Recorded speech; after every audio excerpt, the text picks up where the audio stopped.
to see this. It's something that'll change the world and human life as we know it. When Monty talks, it's painful. Monty, you have been so instrumental in kind of pointing me in the right direction.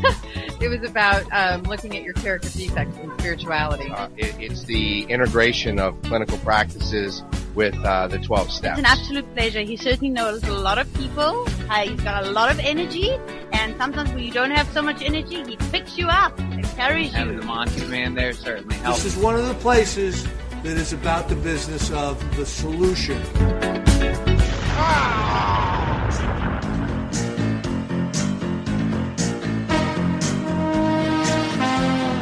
The views expressed on this special broadcast of the Take 12 radio show do not necessarily reflect those of KHLT Recovery Broadcasting or its affiliates. KHLT is not affiliated with any particular 12-step fellowship. Now here's that guy who's getting less popular minute by minute. Your host, the Multi-Man. And greetings, everyone. Welcome aboard the Good Ship of Recovery. And how the heck are you doing today? Thanks for joining us today on this interview Thursday. It is good to have you with us. Our email address is take12radio@comcast.net. Our website, if you're listening on your smart device, our not-so-smart device, is take12radio.com. You can type in the word or the number 12. Either way, it'll take you to the same website. We are still the world's only faith-based, solution-focused 12-stepology, over-opinionated recovery and positive music station, broadcasting 24/7, a different show Monday through Friday, and then workshops and all sorts of podcasts and so forth Saturday and Sunday as well.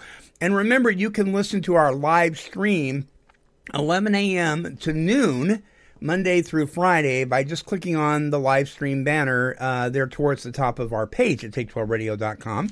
And you can pick up archives and all sorts of great stuff. Hey, listen, on August 2nd, this Saturday, from about noon to 2. Now, the event's going on from noon to 4, but I'll be there from about noon to 2.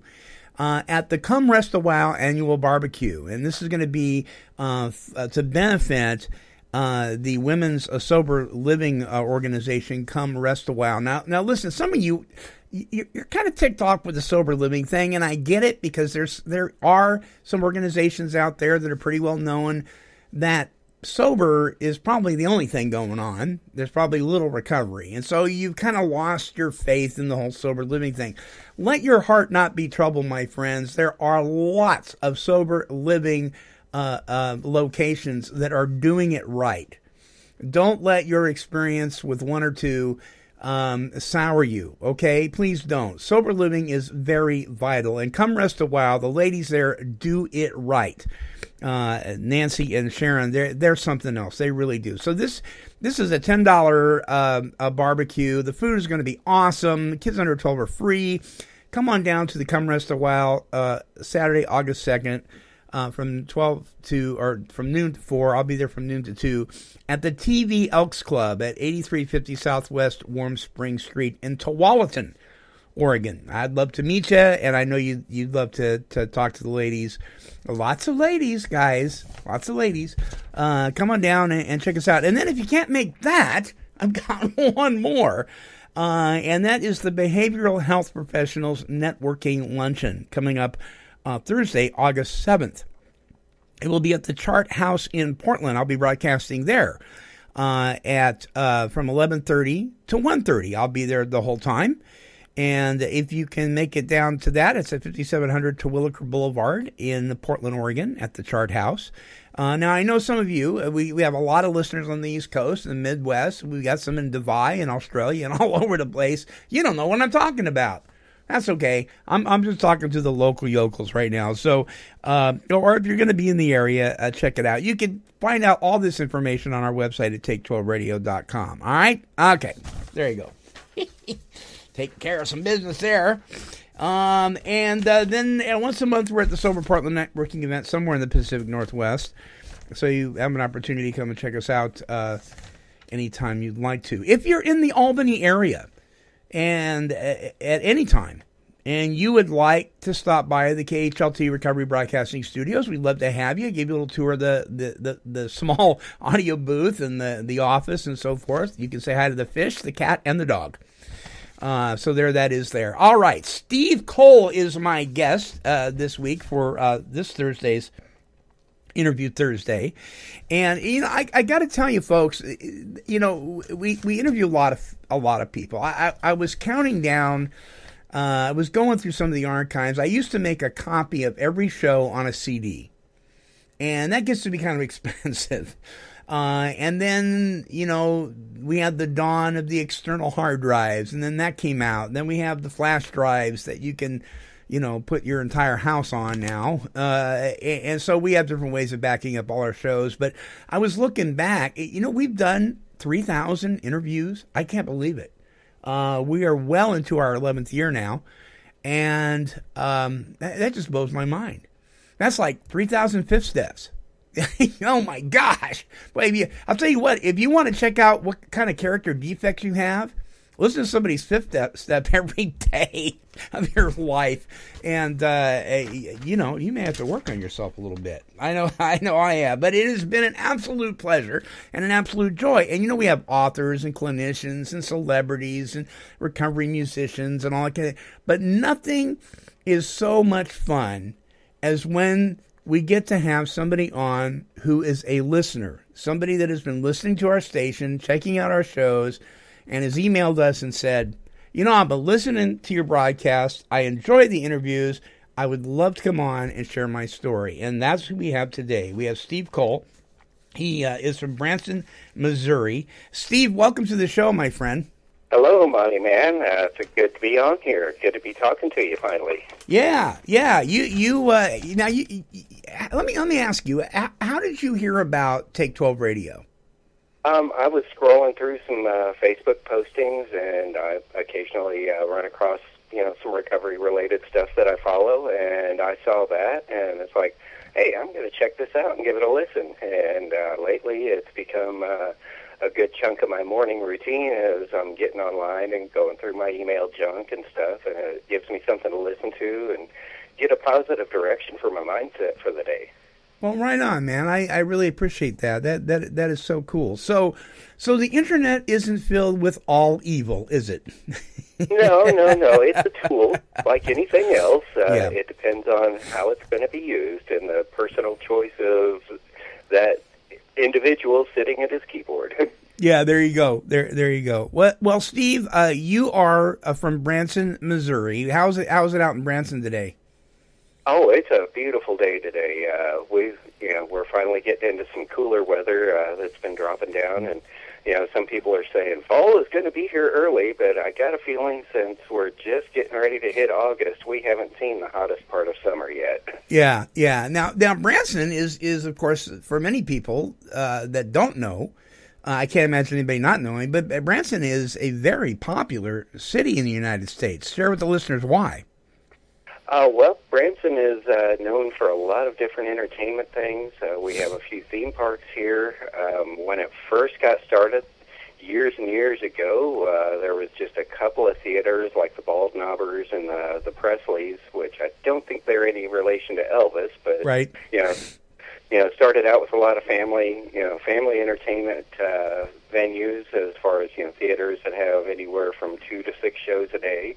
And up and down what they call the 76th Strip, which is where all the theaters are located pretty much. Anymore, you can take your pick of seeing everything from the Acrobats of China to Mickey Gilley. Wow. Yeah, so this kind of thing isn't just for the Las Vegas Strip anymore. I mean, we have places like this spotted all over the United States, and Branson is certainly one of those that is done very well for itself in that area. And before we talk about your personal story, I'm just curious. As cities go, crime per capita, so to speak, how is it in Branson? Is there a lot of issues there as far as drug and alcohol abuse? Is it like a lot of cities today, or no? Well, I mean, there is an element of that, just like there is in every city. Sure. But for the most part, the people that I meet when I'm out and about, just doing my regular running around town and stuff. Most of the people I meet are just regular everyday folks. The crime rate is very low here. That's one reason I relocated to this area from Kansas City, which is big major metropolis, because the crime rate there was just getting so astronomical. I wanted to get away from it. Yeah. Well, good for you, man. Good for you. And I hope to make it to Branson. My mother-in-law used to love Branson, and she's not with us anymore, and I swear I'm going to make it out there one of these days. It'll be a great vacation. So let's talk about... If you do, you'll have to give me a call so my wife and I can show you what we call the dark side of Branson, the non-touristy part. Ooh, yeah, the underbelly? Yeah, it's the fun part, and, you get away from the land shots and the blue hair driving in my lane and all that good stuff. Right. Oh, that's funny. Oh, that's great. Okay, so let's talk about Steve for a minute. Now, you emailed me because you wanted to come on the show and share your story, and it wasn't because you wanted to brag, but you wanted to share it because we know, you and I know all too well, that is a vital piece in the recovery, the whole recovery package is sharing our story of experience, strength, and hope. And you started drinking at what age? I was about 10, 11 years old when I started drinking, so that would have been late 60s, early 70s. Okay, so launch us forth on this, and I'll let you know when we're getting ready to take a break, but launch us forth on what it was like, what happened, and what it's like today. Okay, well, my story's not much different from any other person that has, had a drinking or drug problem and has sought out recovery. I initially drank to be mentally away from a place that I didn't want to be at the time. Was at a family gathering, and I just didn't like these relatives, and they had a wet bar going on, and I talked the guy into slide me a little extra flavor into my soda pop, and next thing I knew, I liked the way it felt. Yeah. And that first click that goes on that a lot of people talk about in recovery of, that magic thing of where at first it works and then it doesn't. And it worked for a while, and I didn't become an everyday drinker right off the bat, but, through my teens of, hanging out with the buddies, wanting to be cool, wanting to fit in with everybody. It's like on the outside, I was doing what everybody else was doing, but on the inside, that I could still tell something was different about how I looked at myself, how I looked at life, and I was always looking for some way to change that without really knowing how, and I would always use my fallback of alcohol. For me, drugs were pretty much take it or leave it. They were part of the element coming up in the 70s and 80s. But for the most part, I didn't become an overblown drug user, but alcohol was always my go-to. That was my default in times of wanting to change how I felt or just not wanting to feel at all. And, sure. Many years of that went on. Even when I was in the Navy in the early 80s, I did have my first experience with a treatment center and with going to meetings, and I just wasn't quite ready yet. I was still in my early 20s, and I just wasn't ready. And it wasn't until 1994 when I finally hit bottom, hit that that point where it talks about in the big book of not being able to face life with or without alcohol. Right. Paraphrase a little bit, but and physically I was okay, but emotionally I was bankrupt. I was spiritually bankrupt. I knew there was a God, but I didn't know where my little minuscule dot in the universe fit in with him, or if I was just swept under his rug, so to speak. Right. Sure. And of course, with alcohol being a depressant, I was massively depressed for many years, but didn't realize why. And it wasn't until after getting into treatment in '94 that little light bulb went off after the talk that I'm sure a few listeners can relate to with the doctors of being told I was depressed because I drank, and I said, no, I drank because I was depressed. Oh, yeah. I'm sure you've heard about that discussion with people. And once I walked away from that discussion with them and had a little time to reflect on that, it's like, well, maybe what they're saying has a little bit of merit. And, I went here to get help because I didn't directly go into treatment. I went to the VA hospital in Kansas City and did just a walk-in. And I said, I just need to talk to somebody. I need help because about a week prior to that, I had a failed suicide attempt. And I knew something was wrong, because I had just gotten so low that I just didn't want to live anymore. But I knew something was wrong because on the outside, everything looked fine for my life. I was living in a nice place, had a good job, I was playing in 2 or 3 different bands. So anybody that looked at it would say, what's wrong with you? Life is good. Well, inside it wasn't because I was so bankrupt, and that's what happened. Yeah. And truth be known, we don't know what's going on next door. You see these Lifetime television shows, and some of them are very disturbing about kids being abused or the alcoholic father or mother or the addict or whatever. And the truth be known, people can look really good on the outside, but when you get behind closed doors, they're a mess. Mm-hmm. And I was all of the above. Yeah. Looked outside, but I was a mess on the inside. Yeah. And didn't like who I was very much, and wondered why anybody else would want to have anything to do with me. Because I sure didn't want to have anything to do with me. Sure. And when I checked into the VA after a few days, and I knew I was somewhere safe, and I knew that. And at that point, I was just so emotionally numb because the impact of trying to take my life had finally totally sunk in, and had some time to reflect on what the doctors were telling me, and something very unprecedented happened in the course of that first week or two that I was there. They said that, well, since you do have a drinking and a drug history, the floor right below us has a treatment program. You're welcome to, once you get some passes here to leave this floor, you're welcome to go sit in on some of those classes to see if what they have to say is what you think you might need. That does not happen at the VA, especially back in the 90s. That did not happen. Right. And I started going down to the classes, and I went, and the very first one I sat in, that big light switch went off of, they're telling me my story. They're sitting here explaining to me what I'm feeling on the inside. I'm in the right place. I know I can move forward here because I didn't have any kind of solution on my own ability to fix what was going on inside of me.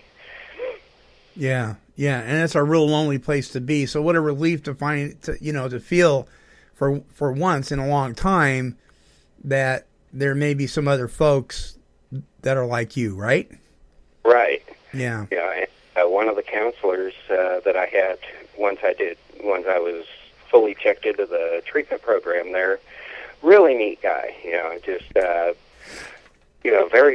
Very well spoken, very intelligent man, very compassionate man. And one of the things that sticks with me today that he said in some of the very first classes, he would always say, my name is so-and-so, and I'm an addict, and there's a God, and I'm not it. Yeah, and sometimes we laugh at the platitudes and so forth, but sometimes something as simple as that will kick that light on, right? Oh, it sure did. And some of the things that he shared with me in one-on-one time of just sitting and talking to him, because he understood where I was coming from as a musician, and that was the biggest part of what my life revolved around in. And he said something that he shared with me that just really stuck was this, to find that balance that you're seeking, it takes practice. He says you had to practice your instrument a lot to get proficient at it, for people to call you up and say, we want you to play this show with us. We want you to be a member of this band, or you passed the audition, or whatever. He said, you really had to practice that. Yeah. But take the same mindset of practicing to what we're showing you here that's in the book and in the other classes and everything that we're going on here, geared towards, getting into a recovery lifestyle after you leave this place, and put that into practice and take those principles and those ideas and practice it regularly, and before you know it, it'll become second nature. Right. Well, good, because you probably wouldn't have been with us much longer. So it's I just love hearing these kind of stories. It just blesses my heart. I never get tired of it. We need to take a break. When we come back, more with Steve Cole, and at the end of this break, you're going to hear a little acoustic piece called "Rain" that Steve did. I'll let him tell you about that. So don't go away, friends. More with Steve Cole when we return.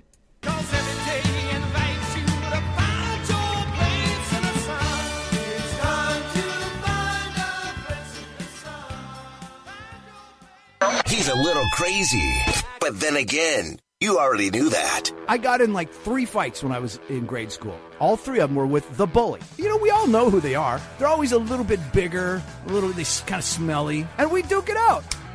And after he beat the snot out of me, I'd say, you come back tomorrow and I'll give you more of that. It's the Bill Post Radio Show. Bill Post Radio Show. Weekdays at noon.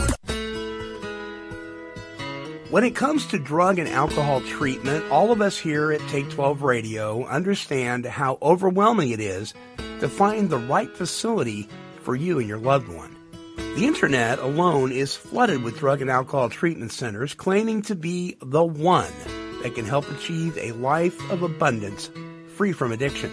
How can one possibly know which one to choose? Well, when you call Broad Highway Recovery for a drug and alcohol treatment referral, you will immediately know that the person who answers the phone is very passionate about making sure they recommend the best facility for the individual that's in need.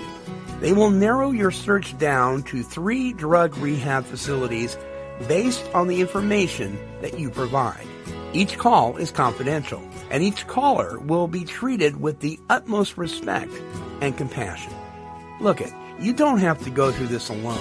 The folks at Broad Highway are interventionists that are 100% committed to helping your family. If you are willing to go to any length for your loved one, then they can help you begin the recovery process. Please call them today and take the first step towards a new and bright future on the Broad Highway of recovery from alcohol and drug addiction. Their toll-free number is 877-487-1599. That's 877-487-1599. Visit their website at broadhighwayrecovery.com.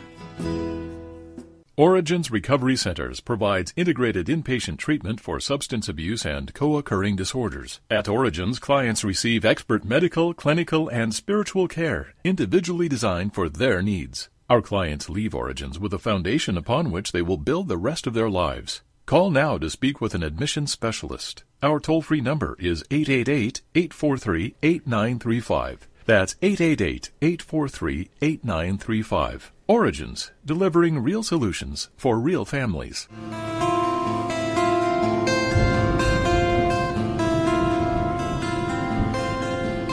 All right, welcome back.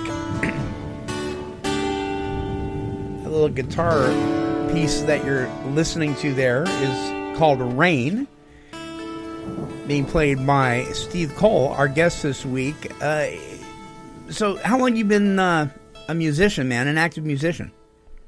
Oh, God, I grew up in a musical family, being the youngest out of 5 kids, so there was always a guitar around. Oh, yeah. And I think I picked up a guitar for the first time when I was about 10 or 11 years old. It seems like everything in my life kind of started about that time. Right.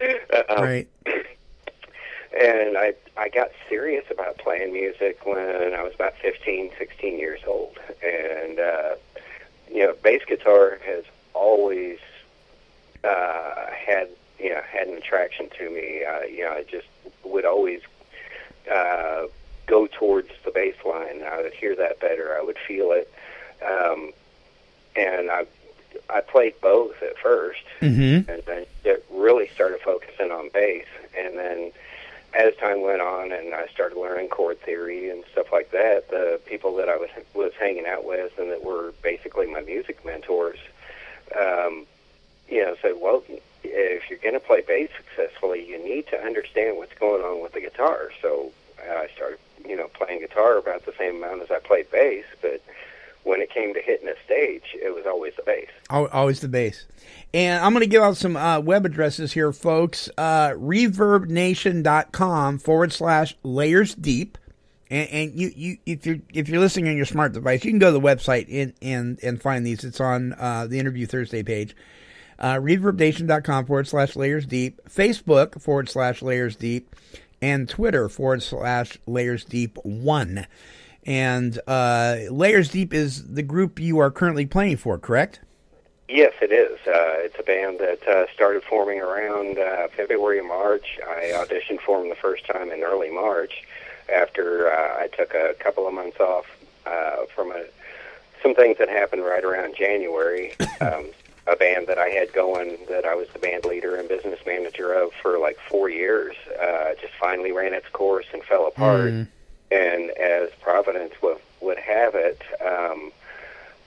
my father passed away in February. I'm so sorry. February 2nd. So my attention needed to be there instead of focusing on a band. I needed to be there to be of service to my family, to be there, with my dad during his last few hours.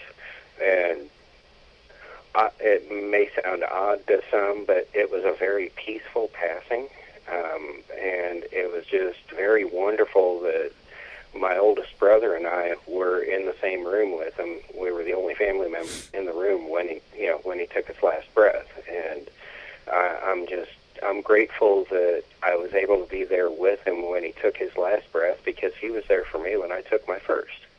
Wow! Oh my gosh! Now you're going to get me all misty-eyed. Well, I am a bit of a sap in a lot of ways. I am too. I put out this good front of being, the tough guy, long-haired rocker, but I've had people tell me that that I've got a heart bigger than Texas, and I go, well, I'll let you toot that whistle. I'm just happy being who I am.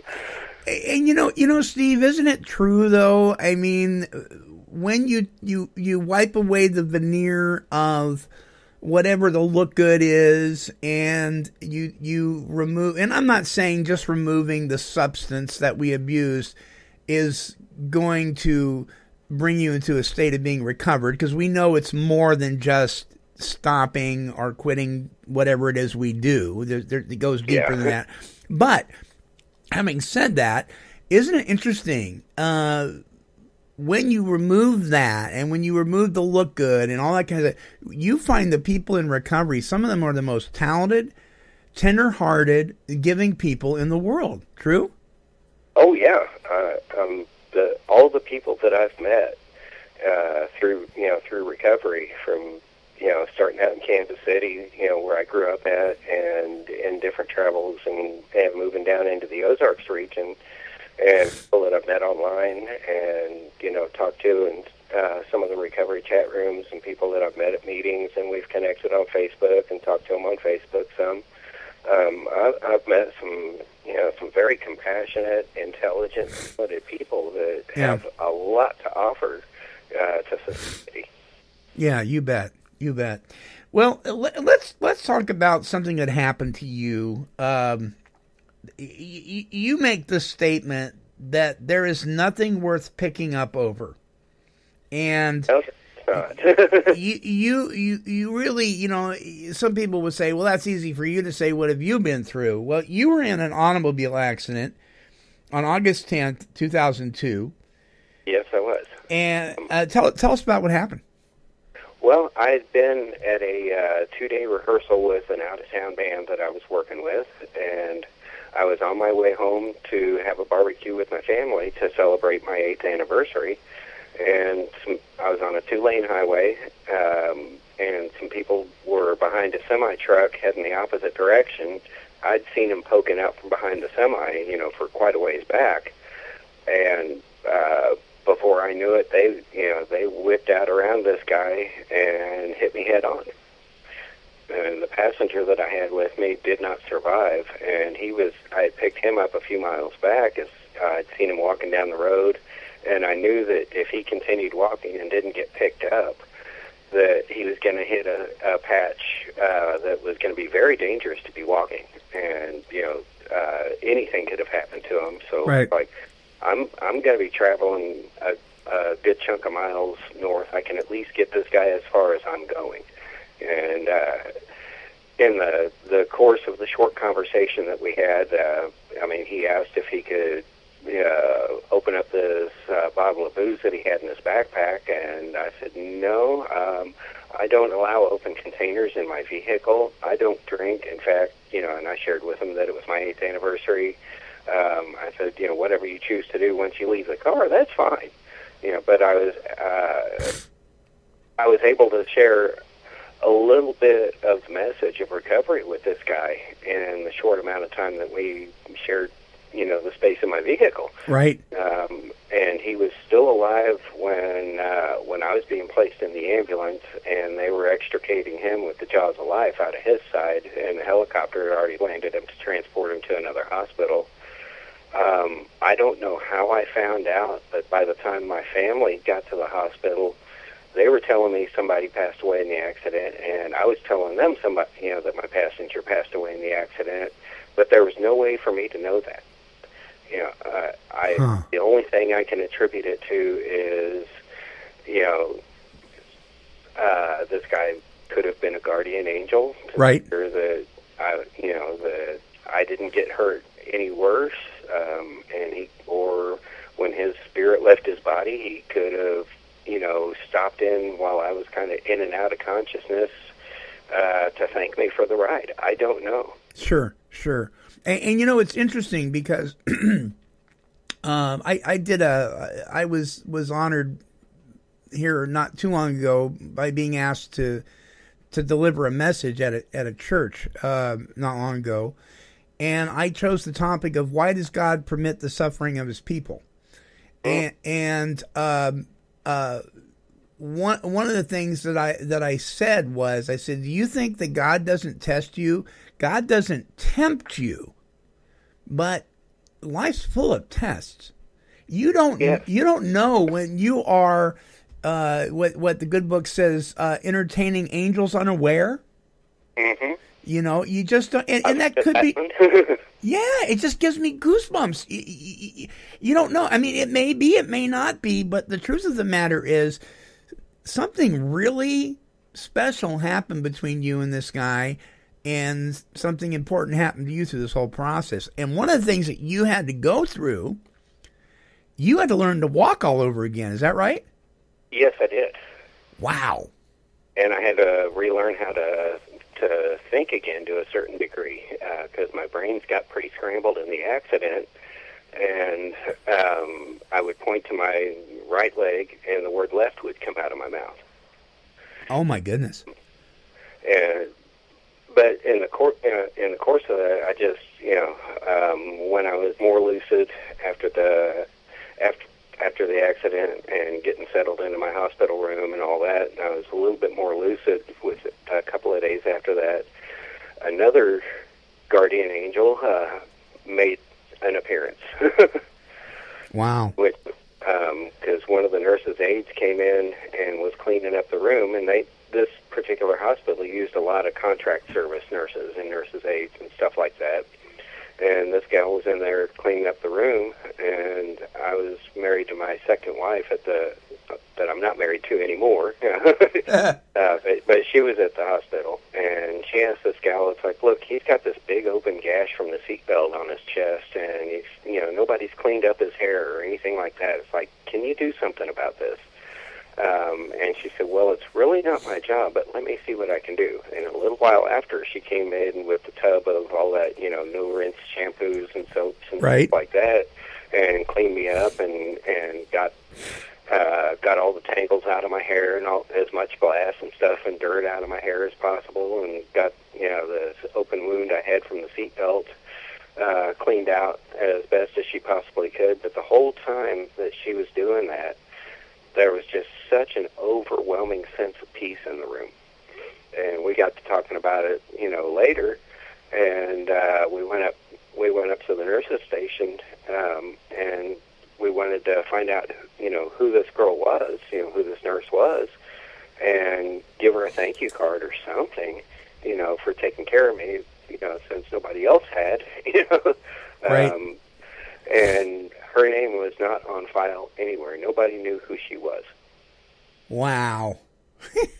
Yeah. But in the course of all of that, starting to get my thoughts back together after that accident, one of the strongest things that came across my mind was choices. It's like, I've got a choice as to how I approach this. Do I use it as an excuse to drink again? Right. Or do I use it as an opportunity to walk through one of life's challenges and not pick up, so that if I'm sitting in a meeting with somebody or just talking one-on-one to somebody that's in recovery and they're having a rough go of it, then I can share that experience with them and say, look, if I can survive getting wadded up in a ball of metal and yanked out of it and not pick up, your boss yelling at you is no big deal. Yeah. I hear you, man, and I think that's the beauty about some of the stuff that we go through. It may not feel like it at the time, but God's up to something, and I'm we know what it is. Yeah, and I got a buddy that says God is stuck on God. He is going to make sure that that he is the one that gets the credit. But in that process, and we forget this so often, he has our best interests at heart, and we think we have kind of a thwarted view of what pain and suffering is. And, we think that all pain and suffering is coming from the pits of hell. And that isn't necessarily the case at all. Is that the case? A lot of it is just on our personal choices. Sure. Because we have the choice on what direction we're going to step, but we don't have any call on what the outcome of that choice is. Right. Yeah. The outcomes, it's in our Creator's hands. And there was a time when, yes, I was powerless. But now, through the steps, because they showed me my need for a power, I can tap into that, and I can make right choices today. I can't go around saying, well, I'm powerless today, because I have that power. It doesn't belong to me, but we have the ability to tap into that like we never have before, right? Well, the ability to tap into the power of making the right choice. Right, you bet. Which comes in hand in hand with practicing the principles of what the steps are about. Bottom line, the steps are, geared towards us having a spiritual relationship with our Creator. But at the same time, in having that relationship, we learn a little better handle on right from wrong, and just, how to avoid getting overwhelmed with things, even though there's maybe a big whirlwind going on around us. It's like how to tap into that peace in the eye of the storm. Yeah, right on. Hey, listen, we're going to take our last break, and when we come back, the bumper music will be a little bit of your band playing ZZ Top's a full for your stockings. What a name for a song. I love it. So, folks, don't go away. More with Steve Cole when we come back. Serenity Springs Recovery Center, located on the beautiful east coast of Florida. A unique facility that is committed to providing exceptional individual care in small group settings while utilizing their experienced and dedicated clinical and support staff of licensed therapists and doctors. Visit their website, serenityspringsrecovery.com, or call 386-423-4540. Serenity Springs, making a life-changing investment into your recovery. Sober Chat app is the first ever location-sensitive mobile chat application designed to instantly connect people who share the common goal of staying sober. Sober Chat will revitalize and revolutionize 12-stepping as we know it. At any time of day or night, you can simply log on and help someone by making phone contact, taking someone to a meeting for coffee, or chat via text messaging on the Sober Chat mobile application. Register now for your download of the Sober Chat app. Visit SoberChatApp.com. That's SoberChatApp.com. The power of sharing is now at your fingertips. Sober Chat, the app that saves lives. Sober Chat is not a replacement for attending 12-step meetings, sponsorship, or working the 12 steps. Men, women, and their families experience tremendous pain and suffering due to the struggles they face from substance abuse and its co-occurring mental health challenges. They need to find a safe place for peace and healing. Therapia Addiction Healing Center was born out of a deep desire to provide that safe and powerful healing environment. Therapia exists to help people recover from addictions by developing and maintaining healthy, meaningful relationships with God, self, and others. To speak with an addiction specialist, call 1-855-652-4325. That's 1-855-652-4325. Or visit our website at www.therapia.net. Therapia Addiction Healing Center, restoring lives one step at a time.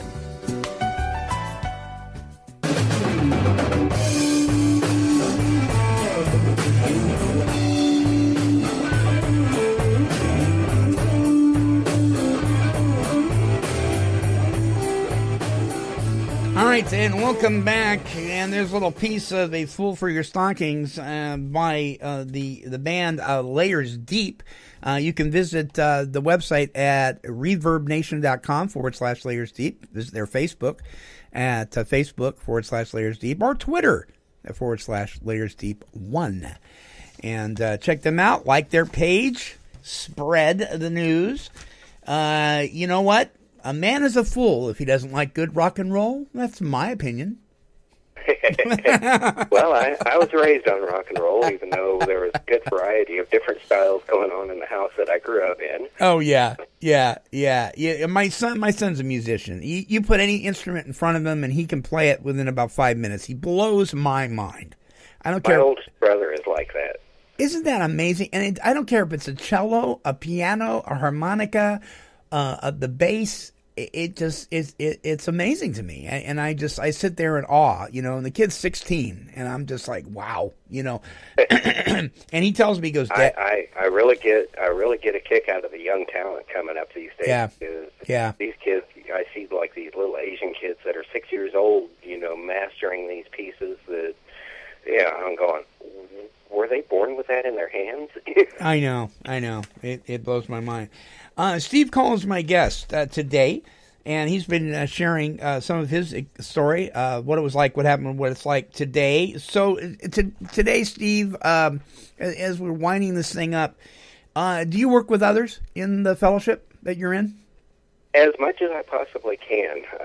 I make myself available to be a sponsor, but I don't chase after them, because there's a little philosophy that I kind of live by. It's called carry the message and not the mess. Sure.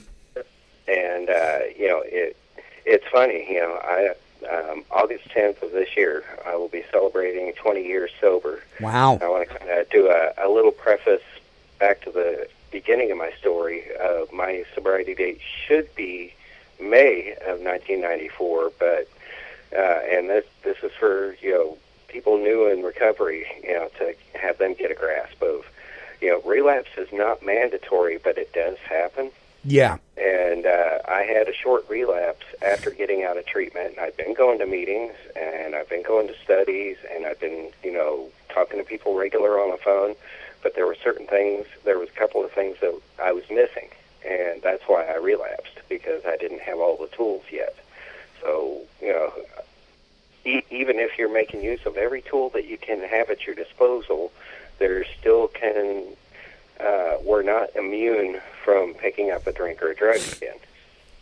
And, and my experience with that gives me a little bit more insight as to what happens when people have been, appearing to make progress, and they still go back out and they come back and go, oh man, I screwed up. It's like, no, you didn't screw up. You did what an alcoholic and an addict would normally do if they don't have the tools of recovery. Yeah. And sometimes you don't even realize that you don't. So drop the rock. Quit beating yourself up, because it's part of the journey. My sponsor used to say, relapse doesn't have to be a part of recovery until it happens. Right. And then when it happens, it is. And the part of it that's my story is now when someone that walks back in, thank God they make it back in alive, that it's like, okay, now let's go over this, because I've been where you're sitting. Yeah. Let's review this. And it's funny, every person that has asked me to be their sponsor, when it comes time to hit step 4, they either disappear on me or back out and drink and use again. It's like, okay, you didn't want to do the work, did you? Well, that's fine. You know what? You've shown me that it still sucks out there, and I didn't have to take part in the experiment. Right. And that is why, and you know me well enough by listening to the shows, that this is a big bugaboo with me. That is why it is absolutely essential that we don't become meeting dependent instead of God dependent. Because what happens is, there's going to get a time when you're getting burned out on meetings, when you're getting burned out on service work. What happens then? What if you can't get to a meeting? If you're not doing the work, if you're not applying and implementing the principles that are in those steps, if you're not at the very least on the way to having a spiritual awakening as a result of those steps, because you can't have one as a result of steps you don't work. That's true. Right. Then you're going to be in deep weeds. And hopefully when you do make it back, you get that and you go, you know what? Maybe we need to put another coat of paint on the house. Yeah. Well, a perspective I try to give newcomers that, that I hear out of their mouths, and I'm sure it came out of my mouth when I was a newcomer, I'm doing all I can to be good. Something that I always say to them is, we're not bad people trying to get good here. We're sick people that have found a solution to get well. That's right. Yeah. And I'm no better or no worse than any human being that has had a problem with addiction and has found a solution and takes it a day at a time. I just happen to have made the choice every day when I wake up, not today. And before I knew it, 20 years has come up on me. Yeah. So what are some of the things that you... Now, let me preface this by saying this. I know that it isn't by our power alone that we stay sober, or we live in a state of recovery, in a recovery frame of mind, because, the book talks about being restored to sanity, not sobriety. And there's a lot of people that are sober, but they're totally insane. I don't want to live that life. I did that already. No, because to me, that's, being miserable without the substance. Yeah. But having said that, there are certain things that we all have little tricks, the way we trick ourselves into doing the next right thing and all that kind of stuff, little tools that we use. And some people use them one way, some people use them another. And I'm not talking about working your own program. I'm talking about just some things that you do for Steve. What are some of the things that you do for Steve to keep you on track? Well, I have a support network of people people in recovery that I know in person. That's one. Yeah, accountability. You know, I take time in the morning, you know, to just kind of center myself and, you know, find that peaceful spot so that's my launching pad for the day. Some people call it prayer meditation. Some people, you know, call it getting in touch with nature. You know, whatever, the source is the same. Sure. In my book. You know, and I do things just, and it's gotten to where I don't have to make the conscious effort to not drink today. You know, it's become ingrained in me of, you know, if the thought does crop up, you know, there's certain little guide points, you know, that I've learned from having done enough book studies and having lived this thing a while, that just kind of are automatic little flag points, you know, if you will. You know, if I get myself caught up in stress, you know, of everyday life, of, you know, business dealings with, you know, what I do as a musician, business dealings with venues to, you know, to get bookings, or, you know, schedule, you know, making sure everybody's on point for rehearsals or on point for the set list and having the material together. Yeah, just everyday life, you know. Yeah. Driving down the road to get to the store, it can be stressful enough. When I find that stress thing, I do what it talks about of, you know, that pause moment. You know, it's like do a quick pause and reflect of, you know, is it worth it for me to let that situation take power over me, or am I going to find the peace that comes from that power greater than myself? Yeah, yeah. Yeah, well, and that all is alignment with choices. Yeah, it's like, you know, every action comes from a choice. Yeah, and I'm so proud of you, man, for doing what you're doing. And, you know, one of the key things that you said was that, you know, you're no better, you're no different than the next guy. You just have some tools, and now you, because of a power greater than yourself, now you can make those choices. And that's really our wish for everyone, isn't it? That they come to a place where they can develop a relationship with their creator, to where they can not just be sober, but they can experience life to the fullest. Well, we weren't put here to be miserable. No, no. and once we learn how to get out of the, you know, a misery of our own creation by the choices that we've made, you know, we find that on the other side of that coin is so much positive that can be had. You know, so, life is meant to be fun. You know, I enjoy doing what I do as a musician. You know, it's something that I feel I was put here to do. You know, because it just, you know, everybody has their own calling. You know, I feel that I was to be a rock and roll bass player. You know, that just. But in the course of doing that, as a person in recovery, I get to be out there in the trenches and work in areas that, I mean, what I do, I don't recommend for everybody that's in recovery. It just happens to be the nature of the field that I'm in as a musician, of getting out there, you know, working in the nightclub scene and, you know, even private events, corporate events. Mm-hmm. You know, there's going to be alcohol involved. Mm-hmm. But I put myself on the front lines to, like what it talks about on pages 100 and 101 of, you know, we don't shy away, but, you know, there's that little checklist there of sure. making sure that we're spiritually fit to be in that position. Sure, you bet. And being there to be of maximum service and what we can bring to it rather than take away from it. So I go there, number one, to do my job, you know, and that's to entertain the crowd.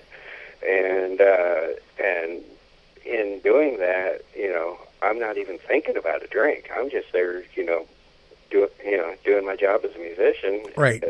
With a team of other musicians that, you know, that we're all locked in on the same purpose. And, you know, it doesn't matter what your job is, you know, but being out there on the front lines like that, I've had people approach me during set breaks and say, I noticed you're not drinking, or I noticed you're just having water. What's up with that? You know, do you want something? I go, no, I'm fine with what I got. And I've had other people come up that notice it, that may have had a little recovery under their belt, but they're back out there, yeah, and they're in the middle of their misery, and a little light bulb goes off in their head of, I wonder if I is, you know, in recovery or not. And I get approached like that. And in those cases, I say, well, you know, here's my phone number. Give me a call when you're sober, you know, when you've had time to sleep it off, and we'll talk about this. You know, and because we never know where we're going to be in a position. That's right. To where that's the only big book somebody may see. Yeah. You know, and I'm not saying that from the standpoint of being a big book thumper of, you know, it says it this way, we got to do it this way. No, it's just this is what's got ingrained into my life to change from what it was like to be what it's like now. Yeah, you bet. You bet. And you know, I had a guy, actually was my very first guest years ago. He said, somebody said, well, you're a big book thumper, Juan. He goes, well, how would you rather be thumped? Because you're going to get thumped. I mean, you know, and this is a pretty good deal here, but you're absolutely right, man. And hey, listen, my friend, we are out of time. Thank you so much. Oh, I appreciate you having me on the show, and you know, I just want to let you know that one of the other things that's so awesome in my life in recovery today is I was put in the path about 6 or 7 years ago of a wonderful lady that in June we celebrated our 5th wedding anniversary, and it's like the person, she's the person I was meant to spend the rest of my life with. Awesome. That's great. That is great. I've got a wife like that too. That is, yeah, she's amazing. They are amazing people, aren't they? Well, she helps keep me centered and balanced, and I hope that I help her with that. Well, you know what they say in those meetings, in those birthday meetings, they ought to give those chips to our significant others and our wives. Yeah, yeah, but I know that she's extremely proud of what's happened in my life to be where I'm at, getting ready to pick up my 20-year coin. Yeah, which that weekend I'll be in Kansas City jamming with a fellow musician who is coming back to town that I went to high school with. That is basically a rock star, but he's another one of us, and it's going to be good to finally be in the same room with him. I haven't seen him since before I got sober, and we've reconnected through Facebook because he lives up in Michigan now, and he's coming back to host a classic rock jam session and play all the tunes that we loved back in high school. Good for you. That's great. And I get to share the stage with him on that, so that's going to be a fun thing. That's awesome. That's awesome. I always like to celebrate close to my anniversary date, either on stage or associated with music one way or another, because that's been one of the driving forces in my life to move forward in a positive direction. Because you know that is just so much of who I am. You know, it's like an extension of my right arm. Right. What fun! Well, my friend, congratulations. I'll say happy birthday to you now. For August 10th. Good for you. And thank you, God, for being with my brother Steve and giving him the gift of music and all that great stuff. It's been great to have you on, my friend. You're welcome back anytime. Just let me know, okay? Sure thing. All right, my brother. Very good. Folks, follow the links here on Thursday's page to the websites that our guest is involved in, his group, Layers Deep, and check it out. Ben Harris is our guest tomorrow. He is the executive director for Therapia Addiction Healing Centers in the Red Rock State of Utah. And Ben's going to be coming on. It's going to be interesting because Ben is a family member of. He is one of those folks that has had to do sometimes a lot more work than the addict or alcoholic themselves because he's a family member, and it touches the family members sometimes even harder than the addict or alcoholic themselves. It's an amazing story. Don't miss out on that. My thanks to my special guest, Steve Cole, today for being a guest on our show. Please check out Layers Deep. And remember, my friends, do something now that will make the person you will be tomorrow proud to have been the person you are today. Until next time, this is the Monty Man along with Steve Cole. We're wishing God's perfect serenity for you. Bye-bye now.